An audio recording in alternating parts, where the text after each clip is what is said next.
welcome to another edition of Good Deeds. It's brought to you by and powered by justserve.org. If you're looking for an organization to volunteer with, support financially, or just get involved and spread the word about the good they're doing in the community, justserve.org is a great place to start. We are at Weave here in Sacramento today with Beth, who is the CEO, and thank you for being on Good Deeds and sharing what Weave is doing in our community to help people. Thank you for inviting me. Now, for those who are unfamiliar with your mission and what you do, what does Weave stand for and what does it represent? You know, Weave is just Weave, but we like to say that it stands for when everyone acts, violence ends, because we feel that we all have a role in ending interpersonal violence in our community. So we are the Rape Crisis Center for the county, and we serve victims of domestic violence, sexual assault, and sex trafficking. That is a lot.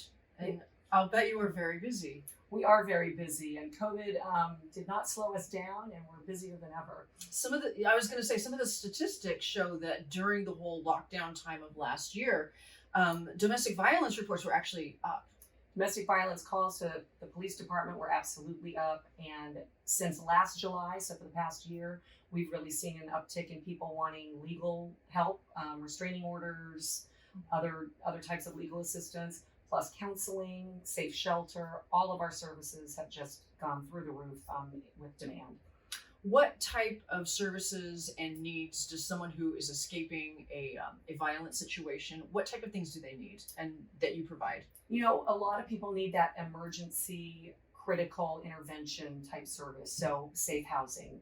We don't want people to become homeless because their home isn't safe and then they end up on the streets. So housing is one of our top requests. A lot of people need counseling to decide, do I want to stay in this relationship? Is this really abusive? So we do a lot of therapeutic counseling for folks. And then that legal assistance, if somebody needs child custody help, needs a restraining order against somebody who's coming after them, that sort of a thing. So a lot of emergency things. And then we also do a lot of preventative work to help to ensure that it doesn't happen in the first place. Yeah, education, very important in fighting this. A lot of education to youth when they're just forming their ideas about what a safe relationship looks like. And we also go out to bars and restaurants and coffee shops and do a program called Safe Night Out, where we train the staff to assist people if they're in their establishments and they need assistance and they see them in either a potential sexual assault or a domestic violence situation. Wow, that's very important. Is it pretty common that folks who are involved in an abusive relationship or situation don't realize that it's abusive? You know, a lot of people get confused with domestic violence. Unless there's physical violence, they're getting, physically punched or hurt. They don't think the other things count. And frankly, that emotional abuse, financial abuse, somebody taking advantage of you economically, kind of that spiritual abuse, not letting you see your friends and family or engage in activities that fill you up, or technological abuse, stalking you or keeping track of you via social media or your devices. All of those things count as domestic violence. And a lot of people really don't understand that. And it takes some education and some counseling for them to really see what's going on in their relationship and that it might be abusive. Do a lot of people stay in these situations because they don't realize that there's help or support and they just can't even imagine being able to do it alone?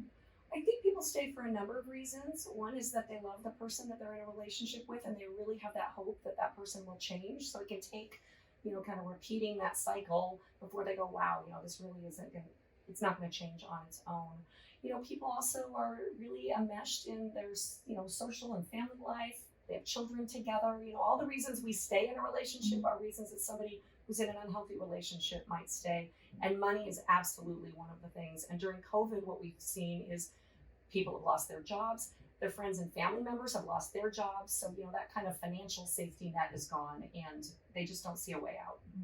It sounds like you here at Weave are always looking for new ways to help support people that are getting out of these abusive type situations. What are some of the new things that have come about in the last year or so, new ways to help people that you're involved with? A couple things. One, we launched our online chat service so people can actually, through their computer, have a conversation with an advocate rather than having to pick up a phone, which, especially during sheltering in place, makes a big difference. You can't make a phone call if the person's in the next room. Also, virtual services. Everything was always in person before COVID. Now we're doing some counseling over video conferencing. And for somebody who may live far away from where we offer services, or doesn't have childcare, or doesn't have transportation, that can be a life or death option for them to actually get some support via a video conferencing platform. So those are the kinds of things that have changed during COVID for the better. Yeah, absolutely. How does a client come to Weave?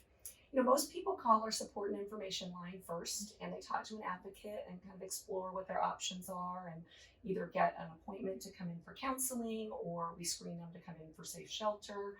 A lot of people get a lot of information online first and then make that phone call. Sometimes law enforcement brings them to us, and we have lots of community partners who refer people to us.